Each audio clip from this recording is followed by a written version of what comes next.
That's just sports, baby.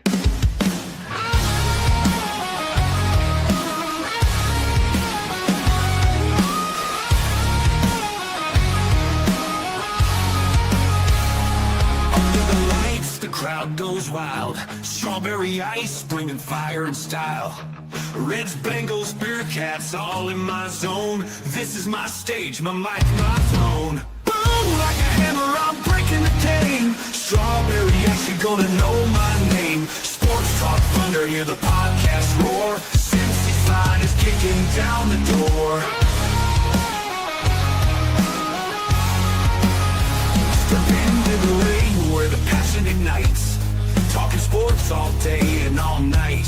From the field to the court to the roaring stands. Strawberry ice with the world in my hands. Boom, like a hammer, I'm breaking the game. Strawberry ice, you're gonna know my name. Sports Talk Thunder, hear the podcast roar. Cincy's line is kicking down the door.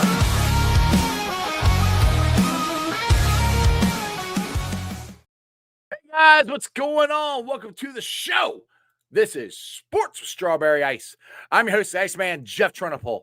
And as always, I'm bringing you sports from a West Side point of view right here in the great city of Cincinnati, Ohio. And as always, you know it, I'm coming to you live from that ice game. All right, shout out to my sponsors. They are Party Lawn and Landscaping for all your lawn and landscaping needs. You need your grass cut, you need shrubbery trimmed, I don't know, you need a paper patio, you need anything. I mean anything. Landscaping required. Think Party Lawn and Landscaping. Also, shout out to T Properties, quality housing for quality people. Check out the website at www.tpropertiesllc.com for all your rental property management needs and your rental needs. And of course, Meyer Window, Door, and More. I got it in my house. I highly recommend you get them in yours. They're energy efficient, great looking windows, easy to clean. Meyer Window, Door, and More. The website is MeyerCincinnati.com. And also, shout out to my favorite brewery, Moreline Lager House. Get on down there, get you some delicious Moreline beer, some delicious Moreline food. You tell Ice sent you. Moreline Lager House. Again, we will be live down there this Sunday for the Bengals-Bills watch party. So come on down. We got $5 drafts, $5 house wines, $5 well drinks, $5 shot of the day. So come on down. I'm not sure if it's going to be the beer garden or in the big tent like we were for the pregame experience. But make sure you guys come on down because the Bengals are back. We are in this thing, went out, beat the Ravens again next week, and I think we're golden. But make sure you guys come on down to Moreline Lager House. It's going to be an awesome, awesome event. What is up to everybody in the chat? We got Stranger in there. We got Crypt in there. Crypt Keeper in there. By the way, thanks, Crypt. Appreciate you. Tony Blazin and Fro, what is up? All right. Joe Burrow had his press conference, said basically he's going to have the plate in his shoe for the rest of the year, maybe the rest of his career. Who knows? We'll see how that goes. Trey Hendrickson did not practice again today. And I kind of said it on yesterday's show. Zach, he kind of read between the T lines, seemed a little frustrated with the whole situation. So I'm not saying Trey's making a business decision, which if he is, I think it's a dumb one because he's not showing any production so he can go get his money. But I did do a reel or a little short on this a couple of days ago about, and Satori said this on the show a week or so ago. I would not tag Trey because that would take up most of what would be left of the salary cap. Now, if they let him walk, I think we still owe him like $6 million, $3 million, something like that to let him walk, but we get a compensatory pick. The way Joseph Osai is playing, the way Miles Murphy is playing, if they continue that through the rest of the season, I'm re-signing Joseph Osai because you're going to have to if you let Trey walk, which it's looking like that's the way things are going to go. But we'll find out. The biggest thing is we need to beat the Buffalo Bills this Sunday. And Jackpot Joey is 5-0 versus Josh Allen. Now, it's supposed to be really cold, but if you guys remember, the last time it was really cold and snowy in Buffalo, we ran the ball down their throats and kicked their ass in the playoff game to go to the AFC Championship game. So I got some good vibes here. I think we're going to go on a roll. We'll see. With that being said, let's get to my man who is He was on the show last week. He's one of my new guys I put on the list. And if you guys are not following him or reading his stuff on Bengals Talk SI, you should. And again, I'm not saying his last name because I'm going to mess it up. We're just going with Landon. Yeehaw! What's up, brother? How you doing? What's going on? Nothing, man. Just I am very excited about the way the season is going. I know it's only one win, but when you got Joe Burrow and the way this defense, the more exciting thing to me, Landon, is the defense. Yes. The way they're playing and getting pressure on the quarterback, because the Ravens turned the ball over 5 times. And I don't want to hear this crap that, the Ravens did it to themselves. Bull bleep. They did that because the Bengals put pressure on them and they made those plays. I'm excited. What's your thoughts on the season as of right now?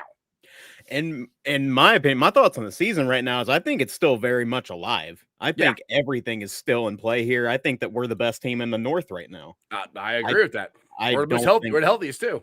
Yes, by a mile. Like everyone's getting healthy. Whatever is going on with Trey, we'll get to that in a bit because and that's a whole thing.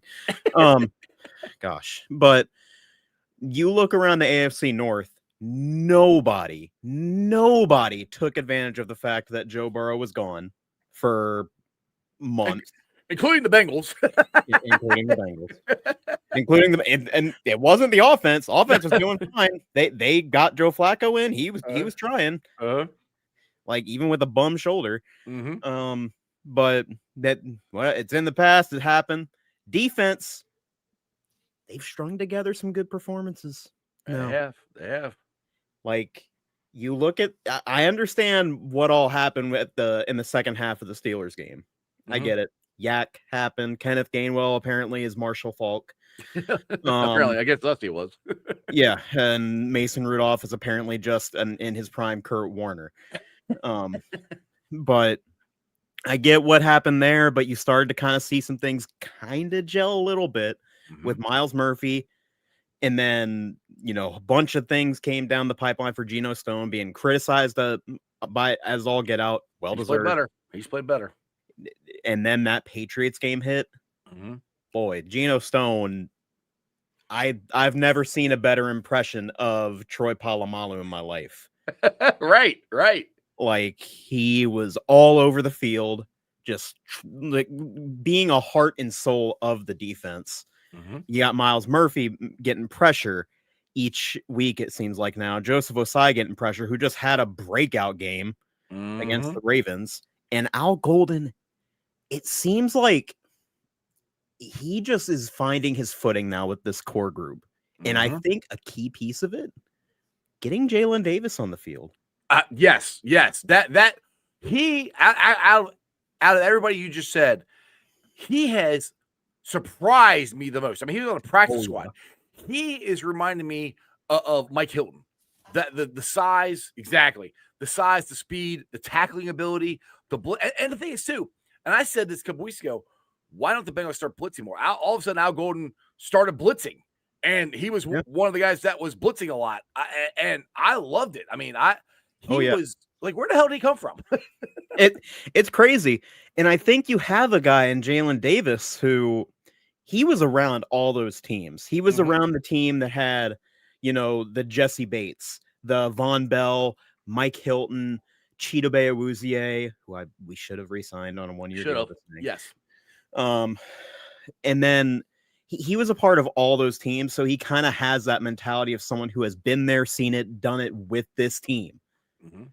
And he knows the mentality to bring to this young defense now. The one that hasn't really, aside from Logan Wilson, before he got traded, that wasn't really there. And Trey Hendrickson's there, but he is so in his own world right now. Yeah. It seems like I love Mike Hilton too. I miss Mike Hilton every day.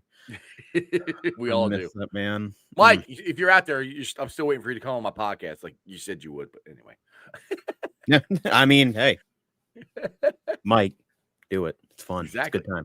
Exactly. But I think you're just seeing so much more life and energy out of this defense. And I think a big part of it, yes, comes from Jalen Davis playing, bringing that experience, bringing that championship mentality back and big play ability. And also, it did come back with Joe Burrow. Uh-huh. And Landon, okay. Oh, not to interrupt you. I'll stop you right there because I said that. I was like, what does the boost from Joe Burrow getting jackpot back give to the entire team?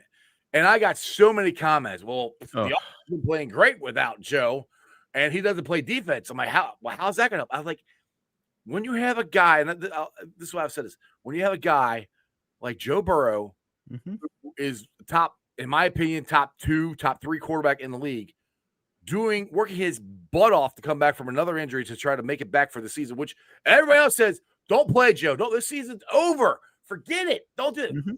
When he has, he's getting paid. His money is guaranteed. He has no other reason to do this other than loves football and wants to help his teammates. And that right there, to me, goes, all right, all these guys that can't tackle and are missing assignments and all that stuff. Like, if Joe's doing that, then I got to step my game up. Exactly. And Joe does this a lot. Joe does a lot of his leadership by example. I mean, he's not a real rah-rah guy. He will say stuff every once in a while. But to me, right there, that is leadership in a nutshell. Yes. Come back way earlier. I mean, he's a month ahead of schedule. So people are saying December, maybe the end of December for him to come back. We're hoping the last 4 games of the season. We got 5 more games left. He's already played one. To me, that just gives a extra boost of oomph to this entire team. And I think we saw that last week because the guys weren't missing tackles. They were making things happen. We were making the Ravens turn the ball over. Stuff that, to be honest, we hadn't seen all year. That defense, we have that defense going into Buffalo. And hopefully, I haven't heard, hopefully we're going to have a healthy T. Higgins. He practiced limited today. Okay, good. All right, good. I'm glad. See, this is my vampire hours. I'm working at UPS. So like, I got to be working 12:30 at night. So I'm working all night. I literally come home, sleep, and then I wake up and do some stuff, do my show, and probably take another nap and go back to work. So thank you for telling me. Brother, you are totally, hey man, I get it. I work evening shift security. So, hey, yeah, that's pretty much how I keep up with a bunch of this stuff before. It's rough. It's rough work, right now. Yeah. It's Merry Christmas, everybody. But, Merry Christmas. That's the thing, though. It's like, if that defense plays like that, I'm not saying it's gonna be a cakewalk in Buffalo at all. It's not. No. But we're in this thing, and we definitely have a chance to win. We definitely have a chance to run the table because we've already seen them do that. And this division sucks. You could win this division at 7-9. I don't think it's going to happen. I think we got to be 9-8 to win it. But the last time the Bengals won the division at 9-8 was 1990, and they did win a playoff game. Yeah. So it's been a while. Boomers last year, I think. Yep. Second to last year, because I think 91's when the bottom fell out. We went 4-8 or 3-13, 3-13 or whatever. Anyway, my whole point to this is Joe being back it means everything to this team. Joe Burrow is the Cincinnati Bengals. He is the most important person on that team. He is the straw that stirs the drink. Yeah. And I think you hit the nail on the head with that, because you listen to this defense. Like, I don't know if you saw the comments Geno Stone had to say, but Geno Stone, I believe it might have been just before the Ravens game or just like a little bit after.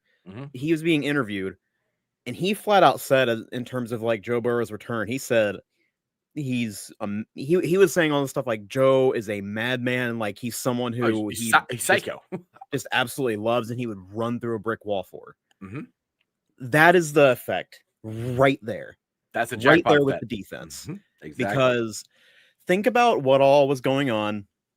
There was such a distraction going on with Trey Hendrickson. He was made a team captain, but at the same time, I feel like, I'm going to be honest, I don't know if there's like maybe and I'm not speculating or anything. Obviously, I don't know anything.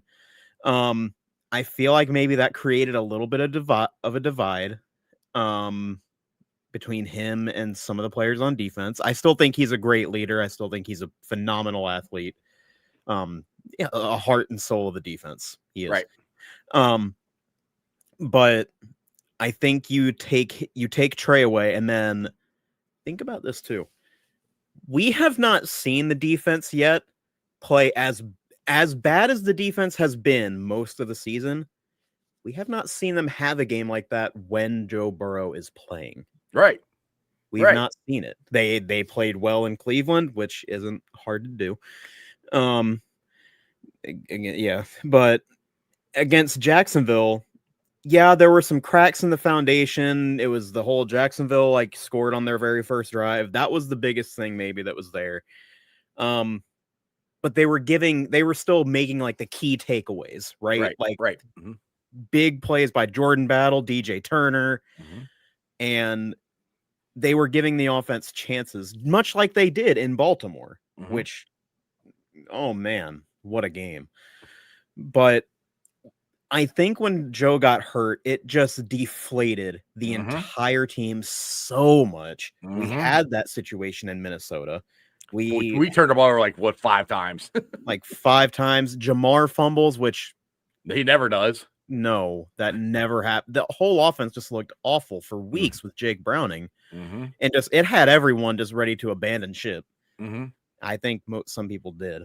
Yeah, I don't blame them either. But I think, yes, you make the trade for Joe Flacco, and that brings some spirit back for the first few games, and then it starts to waver. Then you get Joe back, and all of a sudden the defense starts. Once they kind of figure out that Joe is going to be coming back, you start to see them kind of take it up a notch a little bit, by bits and pieces. And here we are now. I genuinely think this defense can make major strides. I think that this defense can perform. We've come full circle where they're just playing at a below average level. We're just wanting them to be average. Right. That's that. We've said that for years. Just be average. That's all you got to do. And it's almost like, and I'll give credit to Al Golden, and he did what Lou wouldn't do, couldn't do. They made a concerted effort to go with the young guys no matter what. Oh yeah. And it hurt. It sucked. But it looks like they're starting to turn the corner. They're starting to get making plays. I mean, and maybe Trey Hendrickson not being here is a blessing in disguise. As far as now, I take Trey. Don't get me wrong. I would take Trey if he starts tomorrow. Yeah, but it might be a blessing in disguise where Joseph Osai can blitz from his side where he's used to doing it, or pass rush from his side. Miles Murphy, those guys are set. That's your ends, and they know that. So, and they know that they're going to get the majority of the snaps. This is the most snaps they've ever gotten, consistent snaps they've ever gotten in their entire career. That maybe, and they're seeing success. That confidence is building on top of them, building. And we've seen flashes like from Joseph Osai from the very first preseason game when he sacked Tom Brady to the Kansas City game in the AFC Championship. I know everybody remembers the hit on Mahomes, but he had a great game before that play. Yes. He was all over the field, and now he's knock on wood here. He's healthy. Him and this is in Miles Murphy. This is the best I've ever seen Miles Murphy play. By a mile. And I always say this is their jumping up point. This is where they're at. Their talent is going to go up. Yes. They're going to keep getting better. So, and DJ Turner has been, he should make not only Pro Bowl, he should be an all-pro corner. He is literally, whoever the best wide receiver is, he's following him. That's what they're doing with DJ Turner. So, just one-on-one. Yes. So that's what we're saying. It's like all this heartache and everything that we went through maybe starting to work out. And I said this a ton last year, and I got mad at Lou. I'm like, we got to let these young guys play. We got to find out what's going on. I didn't necessarily mean throw them all in there at once because it was really rough. Now, if you had a healthy Joe Burrow throughout this whole thing and the way this division has gone, it might be a different scenario here. The offense could make up for the lack of defense. But you say that and you look how good Joe Flacco did, and we still lost. My whole point to this is what they're doing is working. Now, I will say this. It doesn't mean I am okay with the way they've drafted and developed, No. I still, in the first and second round, you need plug and play players. You need production in college. If you are not productive in college, I do not want to draft you in the first round. So, Right. and I said the Bengals could go win the Super Bowl this year, which I hope they do. I will still say they got to draft better because it's worked. Because wait a minute, look how it should work. Look how much draft capital they've put in the defensive side of the ball the last 4 years. It is by far 85 to 90% of the draft has been on the defensive side of the ball. And maybe we're finally starting to see something from this. I think you are. I think you're definitely starting to see it. And I think something that the defense needed to do, and again, this kind of goes back to we'll always take a healthy Trey Hendrickson. He just instantly makes everything better. Mm-hmm. But I think the defense needed to find out that it can play well, like those young players, that they can play well without Trey Hendrickson, that they have the capability. They were so reliant on him for so long. Even during the Super Bowl year, we were clamoring time and time again. Trey Hendrickson's out there for like 100% of snaps. He needs to rotate. He's exhausted. And he was still putting up like double-digit sacks year in and year out. And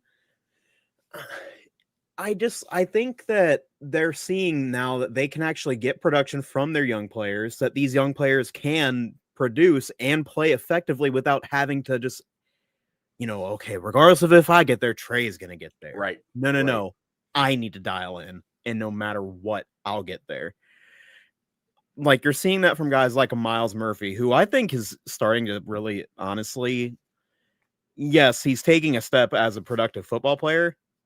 I think he's starting to step up as a leader because you don't just see, and bless his heart, Barrett Carter, every week. I'm so tired of seeing you get juked out of your cleats. or meet a running back in the hole and get ran over.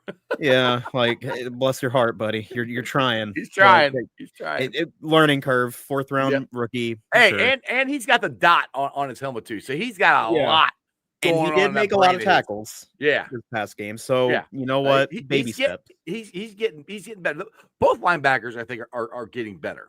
Just slowly, but I think they had hit rock bottom, and I think they're starting to work their way back up. But I just thought Derrick Henry was going to be gone. I thought that was just a long run for a touchdown. I just kind of chopped it up to, okay, this is where we're going to be at. Two plays. Miles Murphy running him down, and Jordan Battle knocking the ball out of the tight end for the likely. Not those two plays we weren't seeing. Those are just pure effort plays. That's it. That's never saw that. No. And that's because I called him out on that Steelers game. I saw a lot of, I'll put it this way, defense guys look like they quit. Look like they didn't want to be there in that Steelers game, that last Steelers game. I didn't see that in the Patriots game or this past week. Both games I've seen effort, 100% effort. And if you're a young guy and you're learning, you better give 100% effort because you're going to make mistakes. If you're going to F up hard, man. Yeah. Do it 100 miles an hour. I used to tell my son that all the time when we play hockey. I say, Geno Stone. Screw up. Yeah, exactly. If you're going to screw up, make sure you're busting your butt doing it. Yeah. And I think that, like, it's such a far cry from that 3rd and 16 against Pittsburgh to Darnell Washington. It's such a far cry from that. We haven't seen Josh Newton anymore, like, at all, aside from that swatted pass. Yeah, I like Josh a lot, too. That's kind of – I haven't given up on him yet. Well, I mean, Davis is taking a spot is why. Yeah. And I think he's someone that, like, kind of – remember, there for a while, we were seeing Miles Murphy kind of in the doghouse there for a good while. Like, not really. Like, Joseph Osai was just getting all the pass rush snaps when, like, last year, the year before. I get it was with Lou, but Lou and Al Golden are very similar in a lot of aspects. I think Al's just a little bit more, he'll play young guys. He's less stubborn in that aspect. But I think with Josh Newton, you're seeing him in the doghouse, and I think he's kind of like taking the role of what Jalen Davis was to Mike Hilton. Right. Like, back up, learn quite a bit, just watch him work, study him, Mm-hmm. watch how he diagnoses a play, how he runs up and just annihilates Lamar Jackson, Which is awesome. I've loved every minute of it. I've been waiting years to do that to Lamar Jackson. I think we all have. We all have. God, I've been so. God, that was the perfect. That was a Christmas gift. But I think he's kind of in that role because you did still see it there on the last play of the game. He made the pass to swat down. You know, the final, the pass that kind of ended everything for the Ravens right there. Turned the ball over on downs, I think it was, or they punted, whatever it was. I think that they're still going to play him in small doses. You're not going to see him in the starting lineup again at all this season.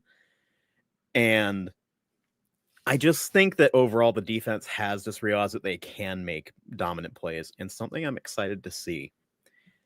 If we get through this next, if we beat the Bills, if we beat the Ravens again, those are the two big ones. Get through that. Oh yeah, and we're in it. We're golden. Yeah. Oh yeah. I mean, we still got to win at least 2 out of 3 at the end. Of course. So it's not like, oh, it's gonna be a cakewalk. No, there's still NFL teams. You still got to beat them. But of course, Arizona's feisty. Yeah. And so are the Dolphins. They beat the Bills. Yeah, exactly. I think you're just seeing so much of the defense step up, and the thing I'm really excited for is if we win these next 2 games, I think there is a chance you see Trey Hendrickson step out on the field, because I do think that there's so much to just speculate on, because we're kind of being forced to do that because you have Zach Taylor being noticeably pissed off. I noticed it, and you don't really see that a lot from Zach, but he's always transparent. He looked pretty frustrated when he was talking about Trey. Mad. Yeah. Zach, for all the criticism Zach Taylor gets, there's a whole lot of transparency with him. I feel like he's almost too much sometimes. Yes, exactly. Sometimes it's a double-edged sword, but I'll give him that. He's always transparent. So the fact that we're not getting any transparency here tells me that no, there's quite a bit behind the scenes going on. I feel like there's some business decisions being made again by Trey that I just don't get.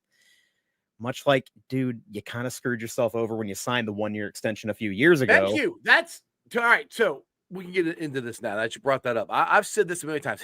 I think his agent has royally screwed this up, starting from then when he signed that. Well, it was a 2-year contract, 1-year contract. I don't remember 1 or 2 year contract extension. And then the next year he's like, "Well, I want more money." I was like, "You just signed a contract. You." No, no, that was your window right there where your agent should have said, all right, we want a bag. We're not going to do a team friendly anything. We want the money. And if we don't get it, we'll play it out. We'll go into free agency. Why the hell he signed that? I mean, I was happy he did. I have no idea. So then from then on, they gave all the leverage to the Bengals, all of it. 100%. Yeah, Bengals had all the leverage. There's nothing Trey could do. He signed a contract. Like, you're gonna sit out. Okay, we'll fine you. I mean, and you're doing nothing but getting older. And that's what. And the bad thing for this year is everything that the Bengals have said, or other people have said, he's going to his 30s. Once you start getting injuries, you start going downhill.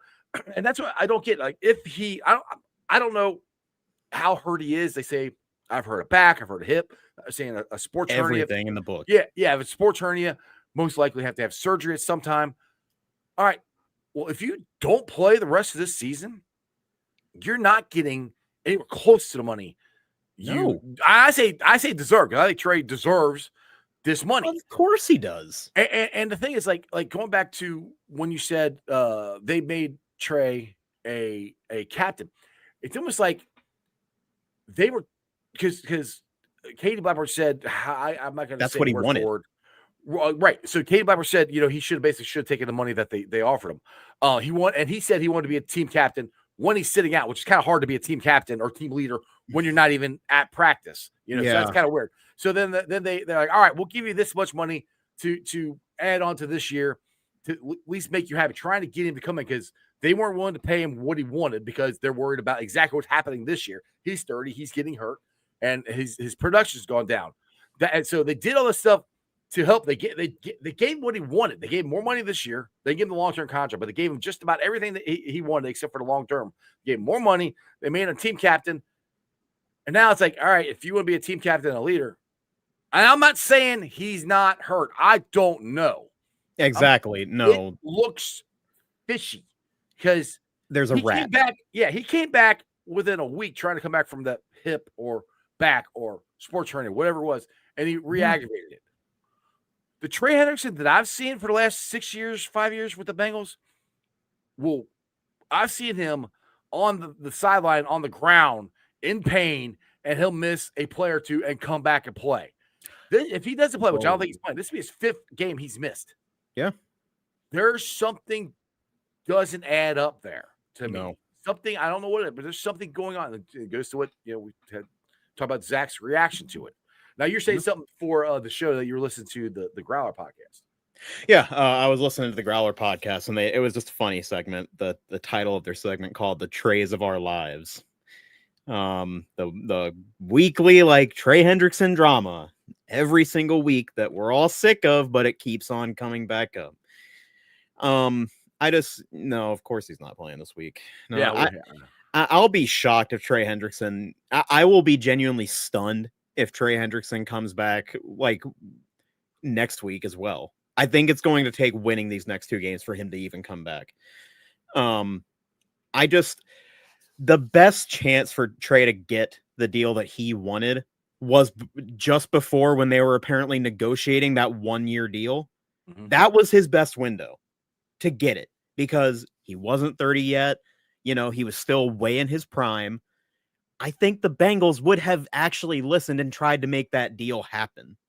I think because they prided themselves on that deal, the whole "we'll take care of you" thing. And obviously, they're not free of any, No, I am not saying the Bengals have done Trey right in any of this. No, I think they've screwed him. I mean, Augie said in the comments, he took a team-friendly deal. I agree with him. He did. Yeah. It's a fault on both sides. Yeah, and it's just his agent. I'll say the thing about Shamar Stewart's agent. I don't think his agent did him any good either. I think that guy's an idiot. Yes, his media tour that he wanted to do. Yeah, I think he just wanted to make a name for himself. But that's another whole podcast we get into later on. The point is right now is I think Trey's kind of screwed. Where his only chance was come here, ball out, and go hit free agency. And now, he could if he gets healthy, and just say he plays next week, and he plays the rest of the season, and he balls out. Well, then he's good. He's back to, he'll prove that he's not hurt and he's healthy, and he can play. I hope that happens. I love Trey. I want him to keep it. But the thing is, 100%. And so Tori said this on my show a couple weeks ago, because I was like, once they signed him, I'm like, well, this is stupid. They could just tag him and keep him. I said, I don't think Trey's going anywhere. But according to Tori, who knows way more about contracts and the cap space and all that stuff, if you tag him, that would take up almost the rest of the salary cap. So it would leave them very little to work with after you have the drafted players. So I think we to let him walk, we still owe him $6 million or $3 million to let him walk. Plus we have the compensatory pick. So me for Trey, I'm like, I don't want to tag him because I want them to go out and get some free agents to add to this team. And I'll take right now, if we lose him, we lose him. I'm right now, the way Joseph Ossai's playing, I'll take that money and put it toward him. He's younger. Yeah. He's healthy. He's playing good. I mean, that's what I would do if I were the Bengals. I'd still like to sign Trey. Of course. But not at the big – I wouldn't tag him. He's never getting – that will never happen now. He's never going to get the TJ Watt deal. He's never going to get anything that's that top of the market because the Steelers are having a lot of buyer's remorse on that. Ask the Steelers. Well, look at the Raiders. I mean – yes, Max Crosby. They got – and TJ – I hate TJ Watt, but he's a really good player. I love Max Crosby. The same here. They both are technically worth it, but not on the teams they're on because the teams they're on suck. And the Steelers, oh God, I don't even know what's this. I love it. Ben Roethlisberger and other Steelers are coming out and saying that Tomlin should move on, and did you see that Do you see that he said that Tomlin should go coach in college? Yeah, they should go coach Penn State. Like, are you just throwing random stuff out? Out of all the obscure takes Ben has ever had, that might be one of the most. Tomlin would be like Bill Belichick right now in college. It'd be a disaster.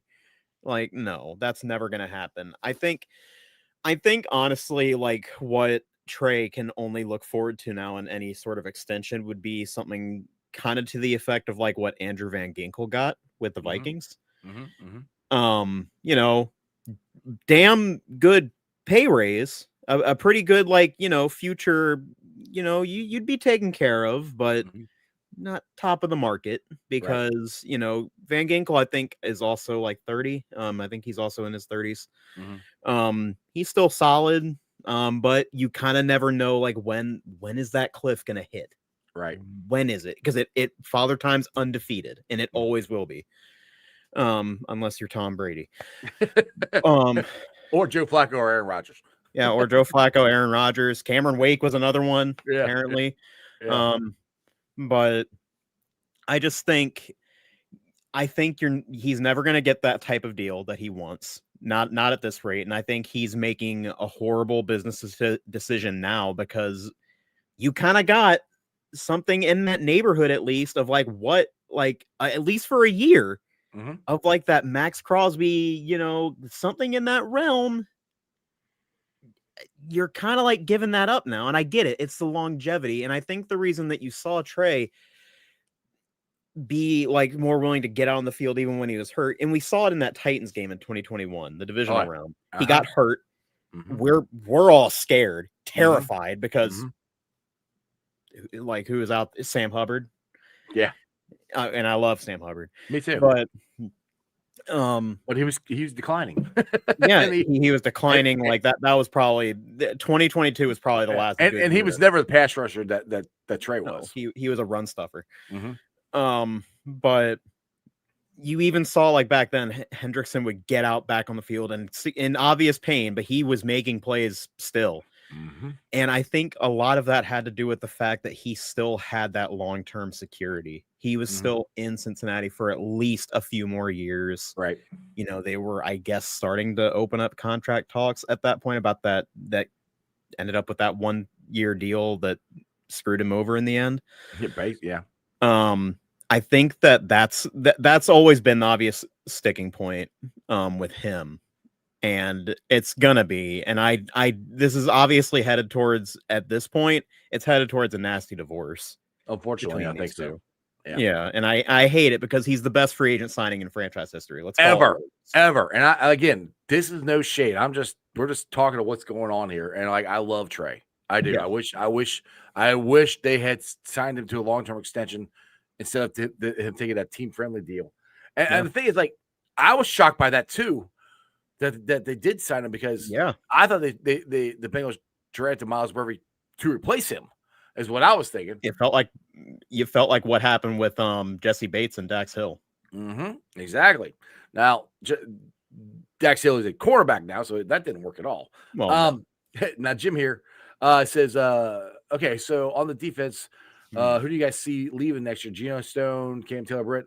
Yes to both those. I think Trey might be gone. Now somebody else said on here, and I'm trying to find out now. This is here you go. Chris said this. Do you really think we get a deal done with Mulgeta for OSI? And that's the hard part. Now, the good thing is they did get a 1-year deal done with him, so there is precedence there. Because before that, I don't think they've ever negotiated anything with him. No. So, and the thing is, I feel the way, as long as Osai finishes the year off the way he is right now, I feel the Bengals are more willing to pay for him because of his age and everything. Now, Mulgeta is going to try to give him a max deal. I guarantee you that. It depends on how Joseph does the rest of it. If he does like he does in the Raven game, and that's more consistent. Oh God. I will give him the max deal. So you're talking like big payday. Yeah, but he's got to prove it. So we'll see how the rest of the season goes. Right. But for me, honestly, I mean, who else off the defense Even if Geno Smith still plays good, I'm still replacing him. I mean, we got to get a better safety play. I think we've seen enough for the last 2 years. I do get that. I understand that totally. I think with Osai, that might be something. Yeah, he's only 25, so like they're just hitting. That's something else to think about. That's their wheelhouse. That's why they will be willing to give him the money. Right, and but with both he and Murphy, like they're still very young and they seem to just kind of figuring it out. And that's kind of the thing that you have to look forward to with maybe Shamar Stewart. Hopefully, 21 years old, and maybe he gets more than 2 tackles this year. That'd be great. Hopefully, he gets back on the field. Oh God, that would be nice. Great. I'm actually excited to see how he does with how the defense is looking now. And they're using Al Golden's found a way to use Miles Murphy's athleticism to his. To the best of its potential so far. We're starting to kind of see that. Kind of excited to see what he can do with Shamar Stewart and his athleticism. Right. When did Shamar go on IR? How many more weeks we got? Is it last 2? He's been on for 2 weeks or 3 weeks. I think we have 2 more weeks. I think he would probably. You would probably see Trey come back first if we win these next 2 games, and then just shortly after that, Shamar Stewart would come back. I hope he does make it back this year, just so he gets more snaps and everything. I mean, this year is a kind of a wash for him. I mean, but I still wanted to come back, get that NFL experience, and I think Al Golden. And one thing this is one thing I was irritated with Al Golden about with him not playing McKinley Jackson and not dressing him, but it almost felt like he's playing him, but he ain't playing him a ton.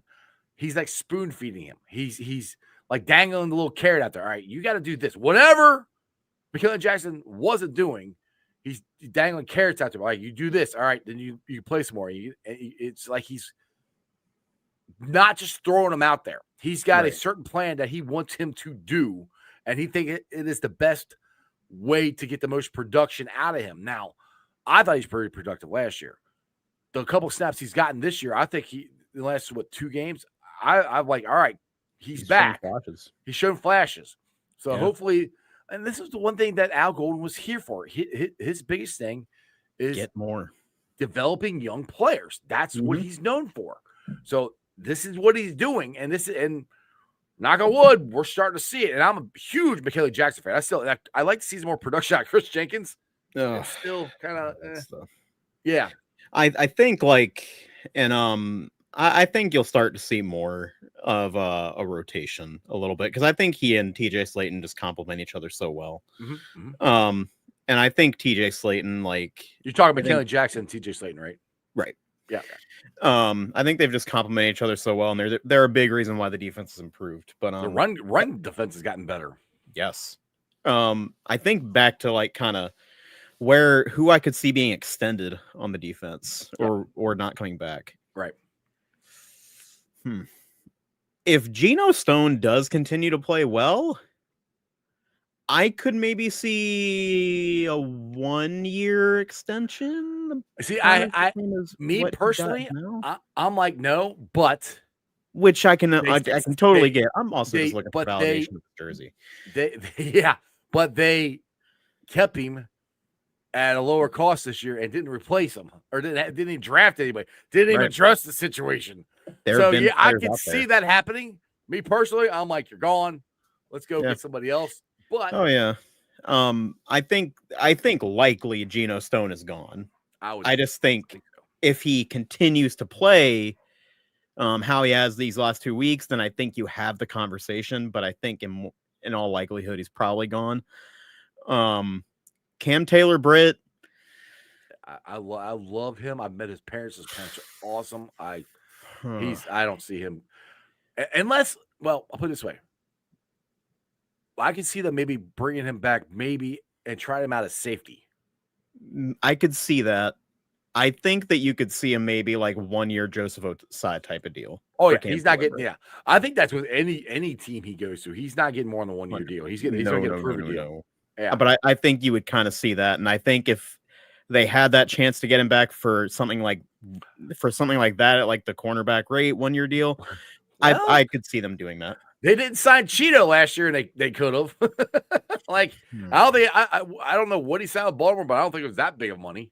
How funny would it be if because he's balled out this year. They just signed Cheeto to another 3-year, $21 million deal. We've just come full circle on that. Well, how old is he? That's the whole thing with the Bengals. I think he's like 30 years old. I don't Yeah, think. probably not. Probably not. I think Joseph Osai, and this was a good question about David Mulligetta. I think obviously like there's that barrier there. It seems to be that this is the conversation. It seems like every single offseason, like the Bengals don't like negotiating with agents. It's been such unique circumstances though each time. Trey's agent is just a moron, in my opinion. I think so too. I'm not going to be filtered about that. He's too nice. Yeah, he's too nice. I just think I have not seen such a worse, like, kind of, I've not seen someone set up their client for a worse trajectory than that so far. Yeah. At least Zach Heiler, Shamar's agent, at least he got James Cook paid, and it's paying off for him. Yeah. And he got at least Dalvin Cook a good bit of money. Maybe he does the same with Shamar Stewart. I would love that. And at least he kind of did fold in the end. Oh, he totally folded. Yeah. I don't care. He can go do a victory lap all he wanted. It was completely stupid. If you could have just signed that contract in minicamp, and Shamar wouldn't have been behind the 8 ball like he was. Right. And I think with Mulligetta, we were all kind of hoping with Mulligetta, with the Jesse Bates saga and how extended that was, and then the T Higgins saga, how extended that was. Ultimately, T took matters into his own hands. Thankfully, it all got settled. God, yeah. Oh yeah, because I don't think it would have otherwise. No, I don't think it would have. Joe Burrow, speaking of, help too. 100%.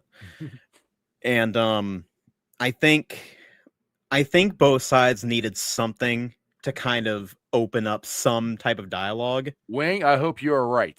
That'd be great if he just pulls the T Higgins and goes to Rocky Arsenal. Go for it. That'd be great. I love that man for what he did. But I think Mulligetta and the Bengals, I think they kind of needed something to kind of bridge a little bit of the gap there. And I feel like the 1-year rental, it could kind of be the catapult for that, so to speak, right? Like, at least Mulligetta, he probably didn't want to do it, but he swallowed his pride. He said, you know what? Take the 1-year deal, go ball out, and maybe we'll see it. If you want to come back here, I'll have some conversations with him again. And the Bengals see, you know what? He took that deal. This is just hopeful thinking for me. Right. We're trying to speak it into existence. Exactly. Because I think Mulligetta is a great agent. I do. I think he's he gets his clients paid. Oh, yeah. If I was an NFL guy, I'd want him. As long as, see, 100%. For me, like, all right, it's hard for me to sit there and say, oh, I go to the highest pay, which I probably would, but I'm such a huge Bengals fan. I might take less money to play for the Bengals because I love the Bengals, but I will never have to worry about that ever in my entire life. So that ship sailed 30 years ago. I don't think you'll never see a Mulligetta agent. Just like I said, Mulligetta agent. You'll never see a Mulligetta client get a lesser deal. Like, he's always going to want to get his guys like either at the market rate or above the market rate. Who can blame him? He wants to take care of his guys. He did it for Jesse Bates. Bengals wouldn't do it, even though they gave the same exact contract to Orlando Brown, which has been I don't hate it. I don't hate it. Just Orlando. I love Zeus. He is not as good as he's he inconsistent. Once was. He's inconsistent, but we can't speak on this offensive line though. They have played a hell of a lot better, especially in the running game. I mean, we've gotten 3 games in a row we've ran the ball over 100 yards. I think. I mean, Dalton Reisner has played since he came back from his injury. Played awesome at right guard. Extension candidate.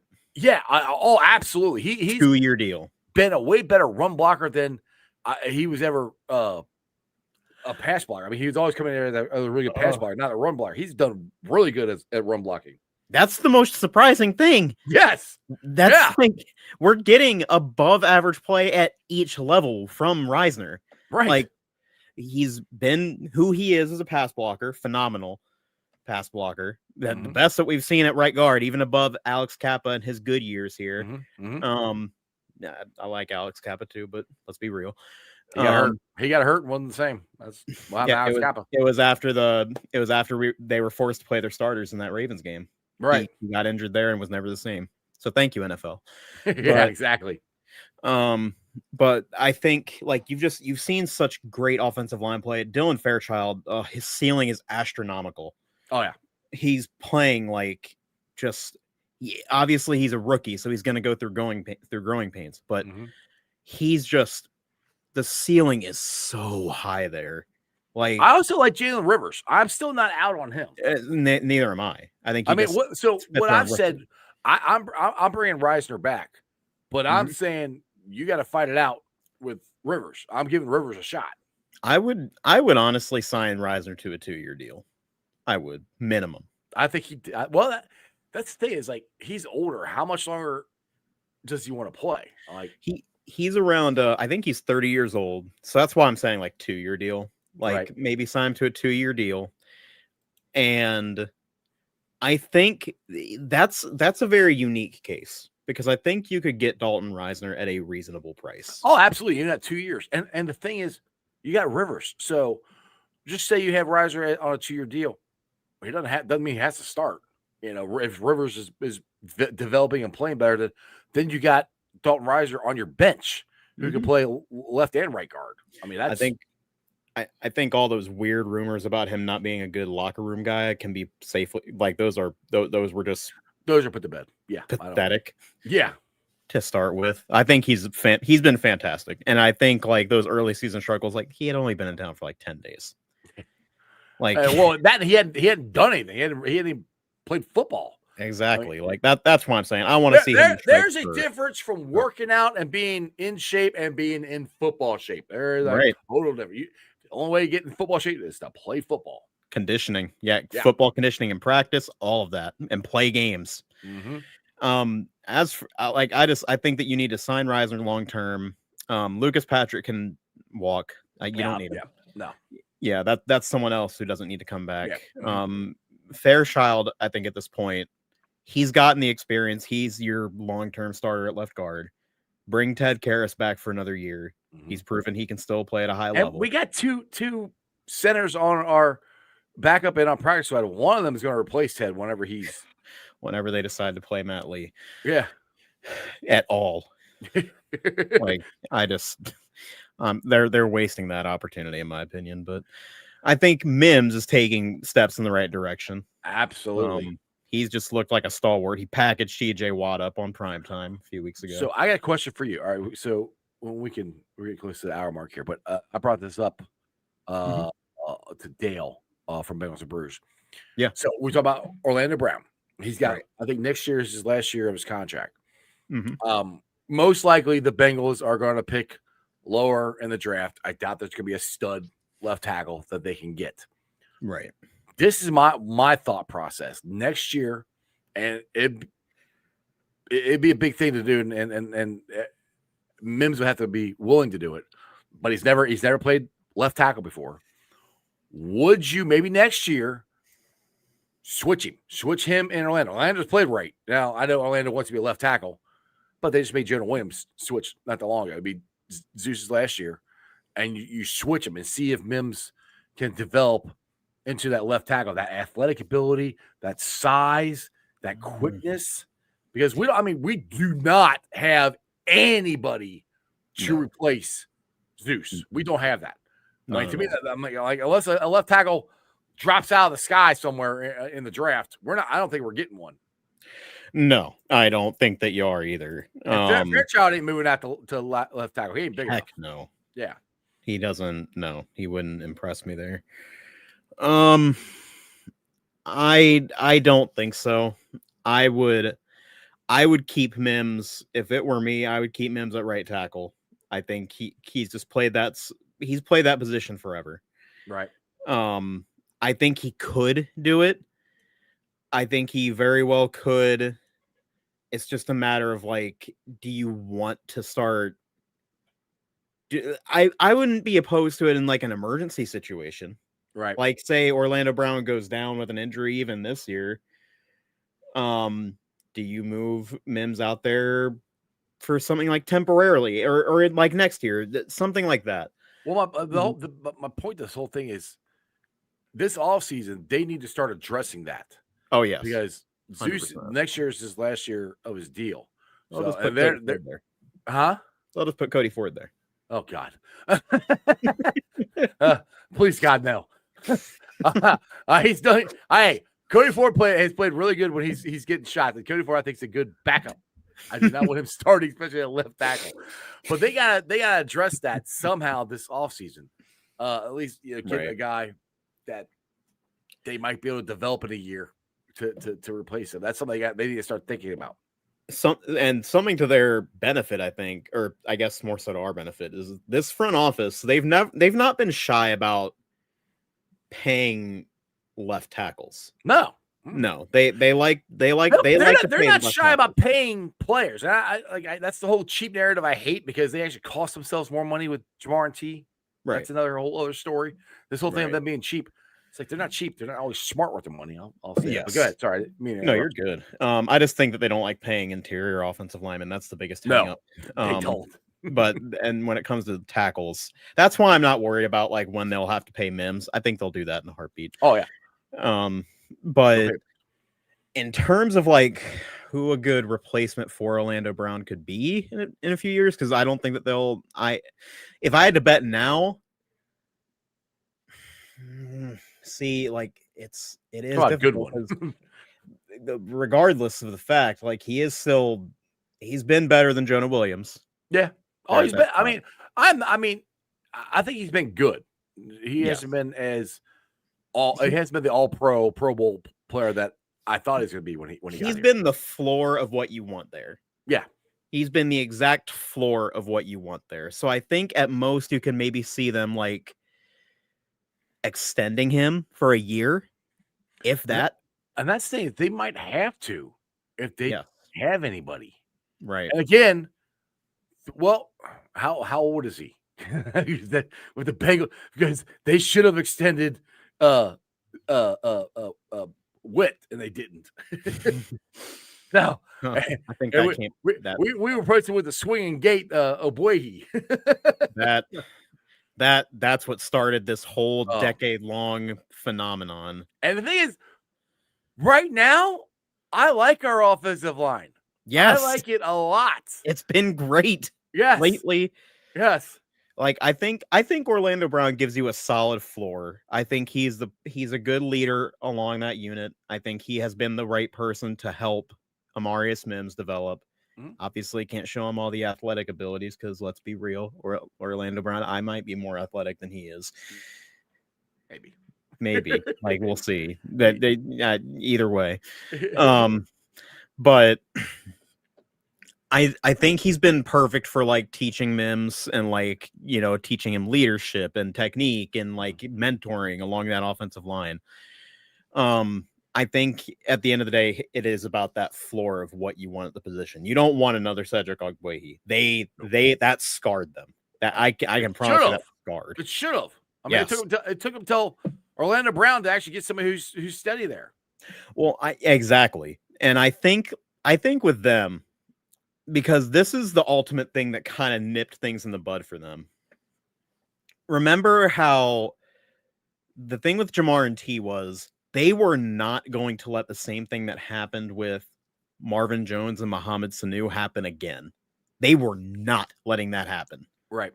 Where two stud receivers go out the door. Of course, Jamar Chase is AJ Green in this scenario. That year, they let two stud receivers and two stud offensive linemen leave. They let all four of them leave because Zeitler left that year too. Right. And all four of them leave. Yeah. Stupid. Like, exactly. Like I think that scarred them as well because you let Zeitler out the door. He's still playing at a high level. Oh yeah, which that would have been someone who I would target at the trade deadline, but it doesn't matter now because Reisner's playing well. Yeah. So that one kind of solved itself. But you let Zeitler and Witt leave, and you see now just how much that affected the team it's still like up until now is when like we're finally seeing the offensive line play we've wanted to see for years. Like it took this long after that happened. And I know that left a scar in their head, especially Mike Brown's. It should. Like it should have. So I think that's why it's probably like a higher scenario that Orlando Brown gets extended for like a year, maybe. I can totally see them doing that. I mean, like I said, I wouldn't be against it. I mean, they gotta have a plan. That's what scares me is they don't always have plans. They had a plan with Dax Hill. He was supposed to replace DJ Reader, Jesse Bates. They didn't have a plan for letting DJ Reader leave. I think that's what like scarred them with Lou, with the whole Dax Hill scenario. Like Lou did not play Dax Hill at all his rookie year. No. Well, he which was said criminal.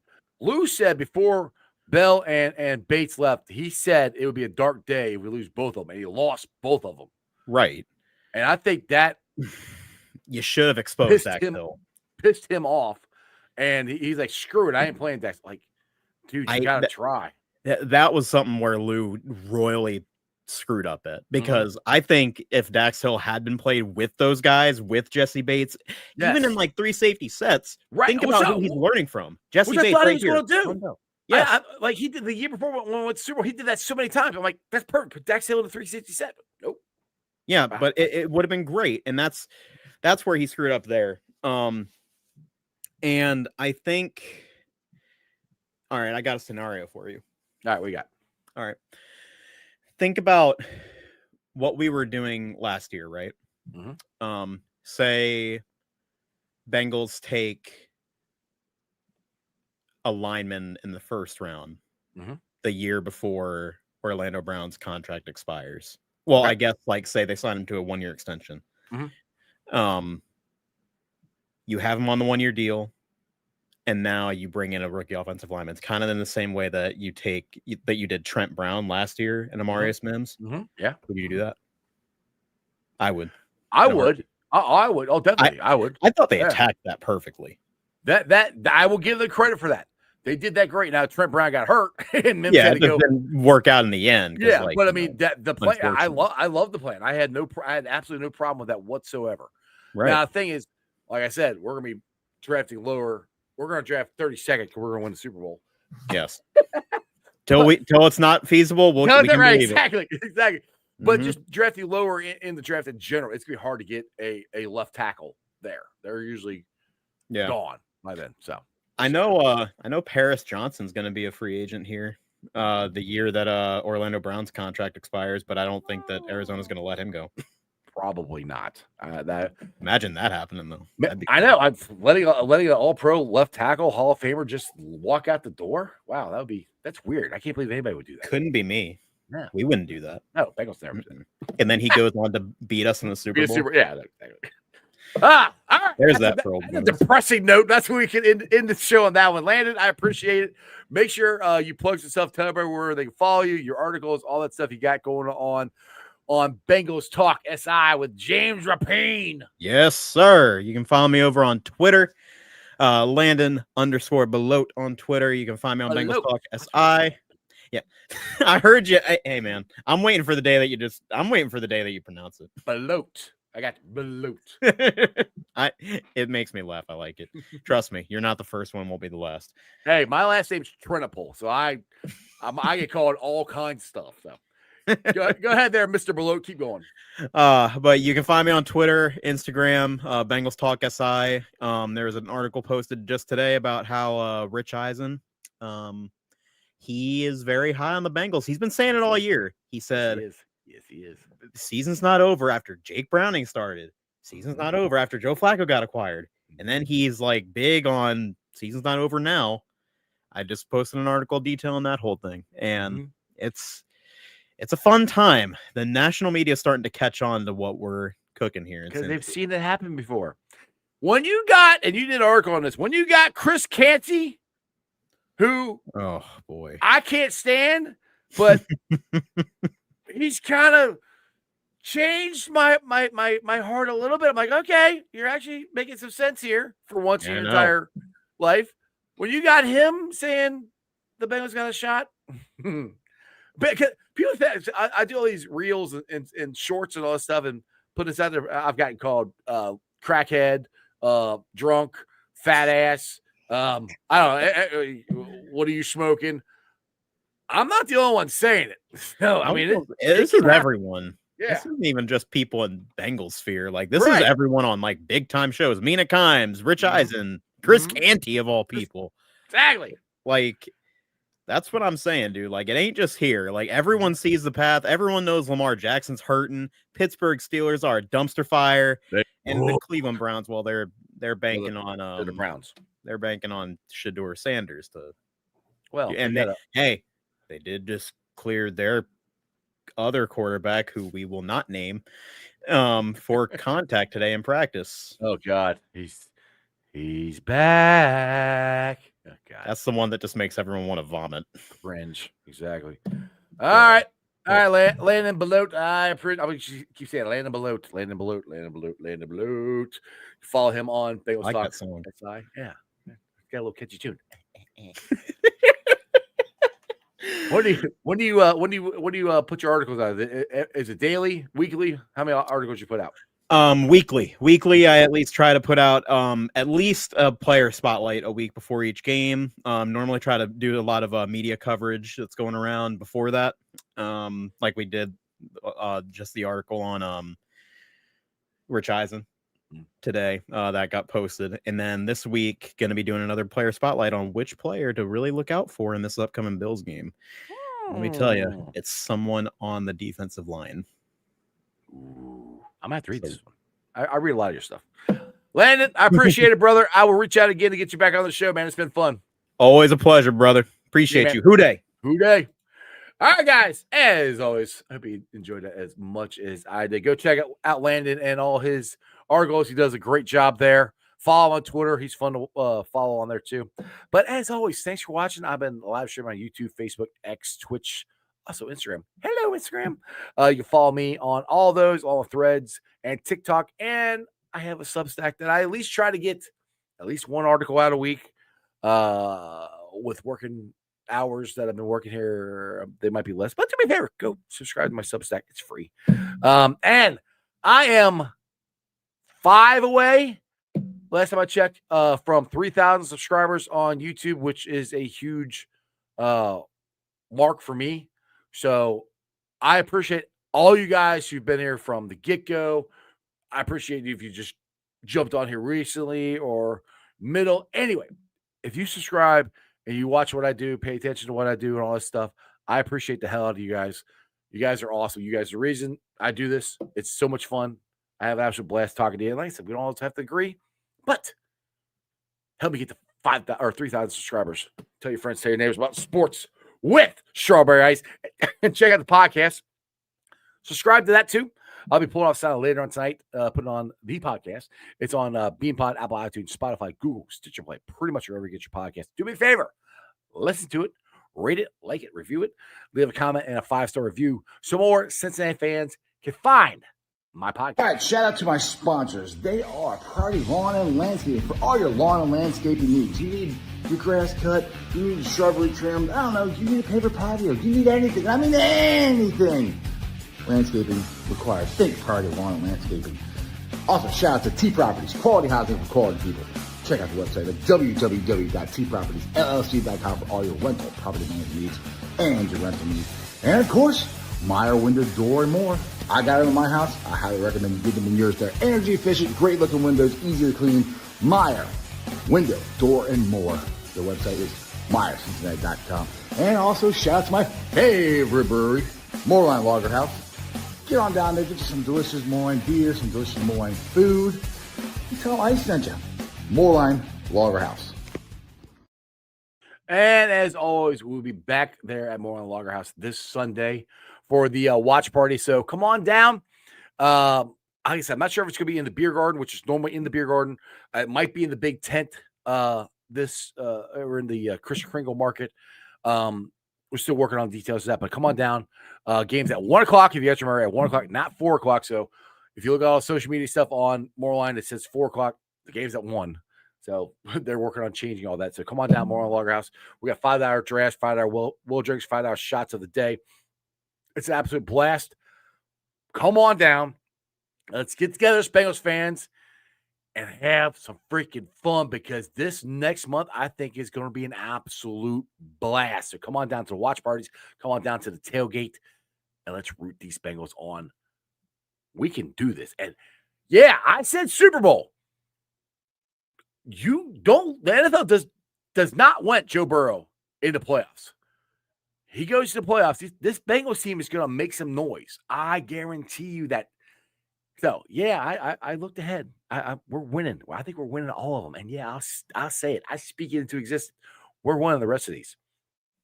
We'll see what happens. Remember, one thing and one thing only. As always, a 2-day for life. Everybody throw it up. That's just sports, baby. See ya!